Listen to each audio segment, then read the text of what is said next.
Yeah, Hello Neighbor is very tricky because it started off so promising. I was very excited for that game when it was first like announced. And you know, at that time where people really got into Hello Neighbor, like the Alpha 1, Alpha 2. Yeah, those two were basically like peak Hello Neighbor, basically. People used to love the game at that moment. Then they just kept going in the development cycle and sort of lost sight of what they were doing, and everybody just sort of lost interest because of that. Because with each alpha that came, the game seemed to be getting a little bit sloppier. The gameplay itself just got more boring, the house got more tedious, the neighbors somehow got stupider, somehow the AI they had for like Alpha 1 was actually more engaging, and more of an intelligent AI like they marketed, than the actual final product. It's a weird thing, but you know. Maybe, I don't know. Maybe I'll find more to appreciate in that game if I revisit it. This boss fight is really fun because it flips your controls. I'm tilting my head sideways. You guys can see it because I don't have a camera, but I am doing that. Because it's the only way my tiny pea brain can keep up with what's going on screen. Because I can't process the actual implication of like being flipped upside down or whatnot. No! Ah! I didn't process it. I didn't process that it was red. The red ones go low, the yellow ones go high. It's a really good boss fight too.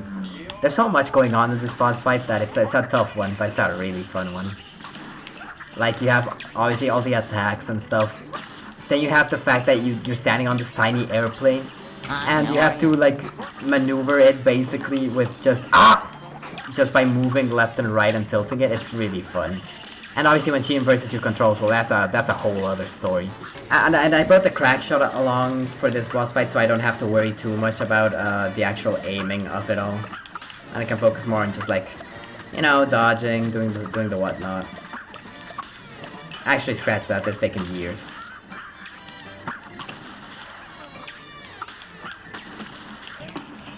Just waste it, because I know it's gonna trip me up later. Tilting my head. Oh god.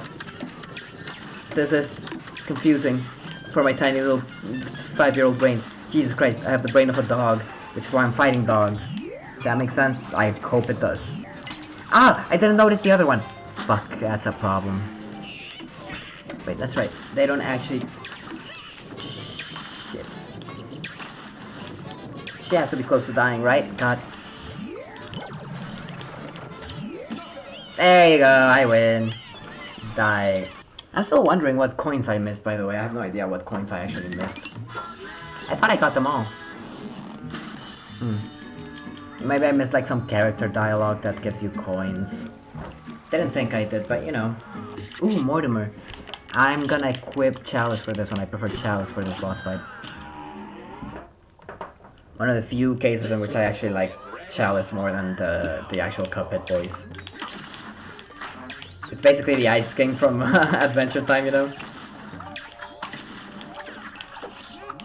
Jesus Christ. This fight was one of the harder ones to S-rank when the DLC came out. Well, obviously Saltbaker was probably the hardest because it's Saltbaker.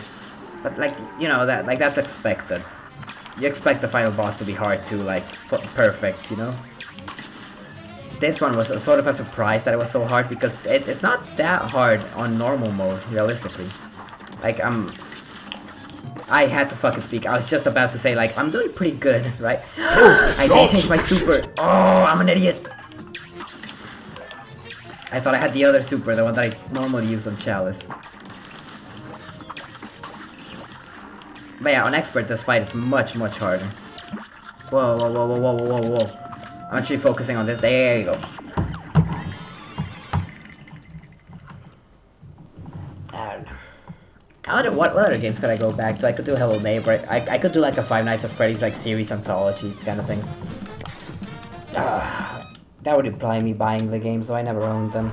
I used to play them with friends. And because of friends, quite frankly.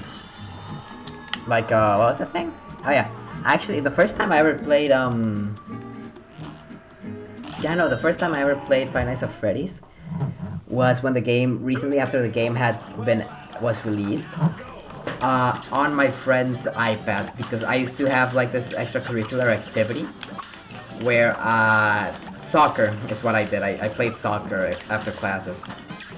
And my friend also was in the same thing. And on the way back home, well, he had an iPad filled with games, so we just played Five Nights at Freddy's. We did that with Five Nights at... I didn't change the super! I did the same thing! I did the same thing! But yeah, as I was saying, so we basically just played like, fuck, like Five Nights at Freddy's 1 and later 2 on his iPad after class. That was really fun. I'm very nostalgic for that. Then I saw Markiplier and MatPat. I saw a lot of MatPat. I used to be very into MatPat's channel, honestly. Kind of weird now that to say this now that he's, you know, leaving. A shame, by the way. But I guess it's time for him to move on. It's time for MatPat to move on, I guess, if it's best for him, like, you know. As good theorist fandoms, we have to respect that. Damn, I got kind of sad. But yeah, I used to watch a lot of game theory. And later on, I kind of moved on. I started watching other channels. Because I used to be really into his, like, sciencey, like, theories, you know what I mean? Like, what he used to do more of before... Ah, that's a shame. I didn't change the super. I didn't change the top. He used to do more sciencey based stuff in the old days before Five Nights at Freddy's and everything sort of shifted to lore. Not that that's a bad thing, honestly. Nowadays, I only used to watch MatPat for the lore, you know, for the I forgot about that attack. For the Five Nights at Freddy's lore, basically, is what I tuned in to watch MatPat nowadays. That's a bit mean to say, but it's, I don't know, it's not a bad thing. His channel's obviously still really good, still really well made. I just moved on, and I started watching other things, and it stopped being my cup of tea, basically. It's a weird thing. I remember back in the old days, like, peak Five Nights at Freddy's, you know what I mean? Like, fan theories and just fake characters were all the rage. There's this weird kid I studied with. I think he liked Five Nights at Freddy's because he used to talk to me about it. I was never mean to him. I know I just called him the weird kid, but realistically, like, he was alright. A bit weird, sure, but he wasn't a bad guy or anything. But, yeah, no, he used to talk to me about Five Nights at Freddy's back in ye fucking old days. And, what? And I remember he was my main source of misinformation when it came to Five Nights at Freddy's, you know what I mean? Because he told me about, like, Sparky the dog, which was, like, a popular fan character at the time. I sound like Grandpa Simpson. At the time. So I tied an onion to my belt, which was the style at the time. But yeah, he was a popular, like, fake character, hoax character at the time, which was, like, this dog-looking thing. Just like a remodeling of Freddy, just, like, looking like a dog or whatever. It was very obvious. Looking back, like, in hindsight, it's very obvious that it's fake, but, at the time, we were stupid kids, and we didn't know any better. He used to tell me that, like, back when Five Nights at Freddy's 2 came out, he used to tell me that that in the next game, that apparently, somehow, of course, he knew what the next game, what Five Nights at Freddy's 3 was gonna be like. Because of course. And he told me, like, what was it? You had to put, like, a dinner plate out for one of the animatronics. And if they didn't eat it, they would, like, and if you didn't put out the food, they would, like, crawl down your mouth and like, eat your insides, which is funny looking back because that's the stupidest shit I've ever heard. But it's also funny looking back because that's kinda what happens in Sister Location, you know what I mean? I can't remember. I think he even showed me, like, a screenshot of the damn thing that he was talking about. And it was, like, literally just in the FNAF 2 vent, just like a fucking smiley face that half resembled a human. It was like, I don't know if anybody knows what I'm talking about, because it would be cool to find what I'm actually talking about. It looked like just a guy, and I think the whole gimmick was, like, that he could stretch his neck or something. And, like, have, like, a super elongated neck. Something like that. I don't know if anybody actually knows what I'm talking about. Who knows, for all I know, maybe he made that hoax up himself and was just giving me his Five Nights at Freddy's OC. Who knows? Hey, there you go. That's funny. That was really funny. Oh man, I think specifically he told me that you had to give him like a plate of lasagna or something. So he predated all of the Garfield memes. He predated Gorefield and I'm sorry, John, and all that nonsense. He was the real one. He was the real like creator of all that nonsense. Oh, there you go. I can actually fight Saltbaker. But before I actually do that, I'm gonna do the secret boss fight. In case you don't know, the secret boss fight, you come and talk to these guys that just did like a climbing competition. And you talk to the winner first, and he said, "I never gave up." Left them looking foolish. So this is actually code. He's saying up left. So up left. I left down. No.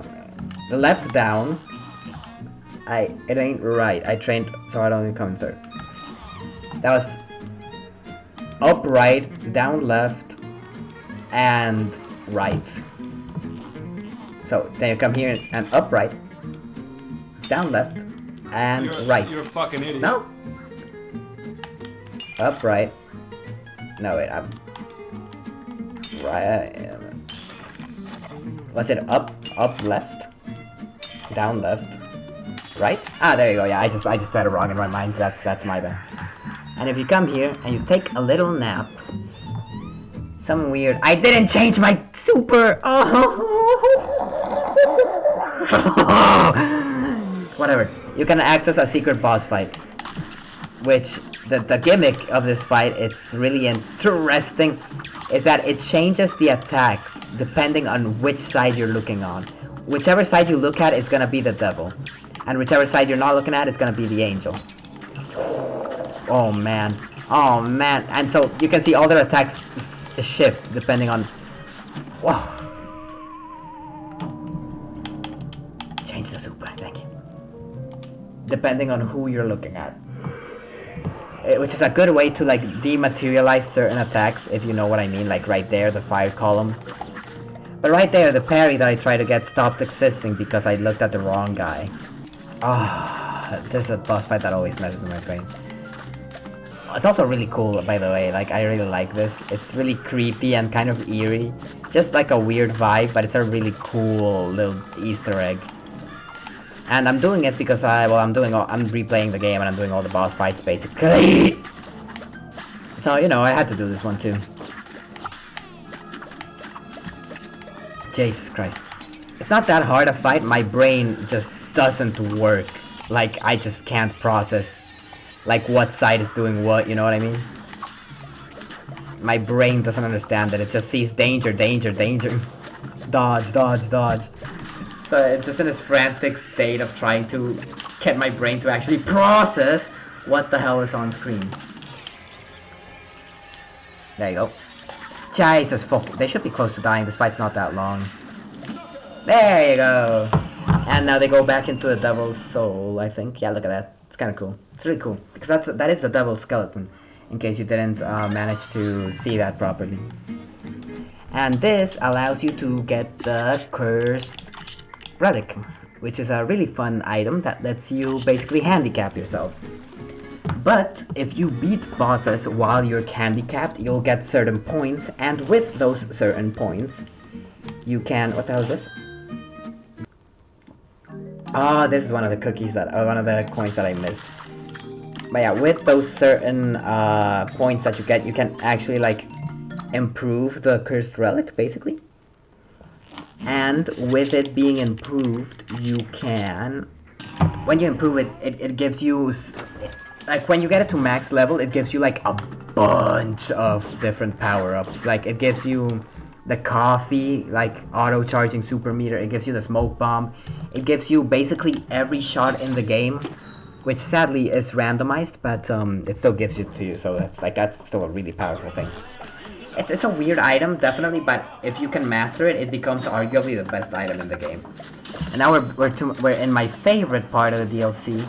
Not because it's my favorite boss fight, but just because I love how they did it, Saltbaker. Saltbaker's so cool. I love the fact that, for one, he uses all of the ingredients that you are out actually getting for him against you, like the limes, the little dough. And it's just a really good boss fight because it stacks attacks on top of each other, so it really keeps you guessing. That little flame, too. It's just such a good fight, honestly. It's a tough one, but once you know what you're sort of... I shouldn't have spoken. Ah, I thought I didn't have it. Once you actually know what you're doing, he becomes more manageable. Like, he seems very insurmountable when you first fight him. Phase 2, you can't actually hit him, you have to hit the little salt shakers. And when they take enough damage, they hit him in the face. There you go. This boss fight was a pain in the ass to S rank because in expert difficulty, there's 2 little flames, like that one that's flying around the arena. Yeah, there's 2 of those, so for obvious reasons, that's a pain in my ass. I know that was a waste of a super, but quite frankly, I don't care. It's fine. The last 2 phases are really short. So then you beat him, and look at this. Look at this, dude. Look at all the animation and all the, What? That did... You're gonna have to look at it in some other occasion. Like, yeah. Ah! I'm bad. I'm just bad. Plus, it's very hot in my room because I don't like to have my AC on when I record just for audio quality, because having the AC in the background is really bad for my audio. So I turn it off, but it's the tail end of summer here, and we're reaching upwards of like 36 degrees Celsius, so it's pretty hot. I've lived in like warm and cold places my entire life, so or like most of my life, so I'm not used to the heat, so I'm dying basically. Oh man, Jesus Christ, I'm really struggling because of the heat. You know, all of my bad gameplay, it's because of the heat. It's because I can't handle it. And but yeah, it's just such a good boss fight. Like, I love everything from like the animations to like what you're actually doing to fight him. From the difficulty is so good in this boss fight. There's like the perfect Cuphead boss in so many ways. Like, they really perfected their craft over the time they worked in the DLC. And it's nice to see. It's nice to see the results of that. This boss fight is really short, so I'm just gonna use my, pretty sure that's just like, he's about to die. There you go. And the last phase, easily my least favorite one, but it's fine. Like, the ground gives, and you have to platform all your way up there. Hello, Mr. Saltbaker, I mean. Really clever pun, by the way. Love puns. Big fucking fan of puns. I can't believe I died to that. I can't believe I died to that. It's fine. But yeah. I don't know. Ah, yes, this Apuijuela. I'm resetting. That was stupid. That was stupid. Not of the game, of course. I'm not blaming the game at any point. Because I know this game is very fair, and I respect that. Ah, I'm an idiot. I'm just stupid. I think I said this in another video, but this isn't actually my my first YouTube channel. Playing all these old things makes me like nostalgic, you know. So I remember a lot of things, and one of the things I'm remembering playing this. Wait, what time is it? Okay, I gotta beat this quickly. I don't have a lot of time. One of the things I'm actually remembering while playing this is this is not my first YouTube channel. I had a YouTube channel when I was very young. I mean, when I was in like 5th, 4th grade, basically. It was cringe. Like, I used to play a lot of Minecraft on that channel with my sister. She helped me out a lot. She's always been really cool. But yeah, so I used to play Minecraft. She helped me a lot. I used to do really stupid things like play Spleef. She doesn't like Minecraft, actually. She just played for my sake, basically. Which was really nice of her. But yeah, I don't know. That's when I first got into editing in like Premiere. She like would lend me her computer, and she would be like, she would taught me like the basics of editing in Premiere. Which, after all these years, I can safely say I still have no idea how to use Premiere. I'm still a bumbling moron. Realistically, like, every time I have to sit down and edit a video, I'm like, ah. because I know that I'm terrible editor. I've been getting better though. I think I have been getting better. I try to learn naturally. Like YouTube tutorials are a blessing. People out there that are much smarter than you are a blessing.